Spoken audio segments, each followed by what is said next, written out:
sa Germany, Frankfurt, Germany, sa Gourmet.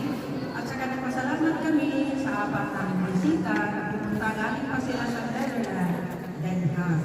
So sana po, Panginoon, bigyan mo kami ng lakas ng loob na ito ngayon ay umpisa sa panibagong kabanata sa ating pakipaglaban, sa ating magiging presidente sa susunod na 2028.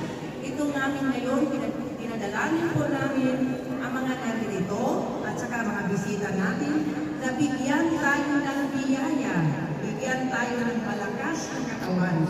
Kasi kung tayo po ay mahina, kailangan natin kalabanin ang mga Panginoong Isang Kristo, tulungan mo pa kami sa aming mga ginagawa. Ito lahat ay galing sa iyo at sa amin at sa sanlibutan. Glory be to the Father, to the Son, and to the Holy Spirit. It was the beginning and the end, never shall be without end. Amen. Amen. Germany.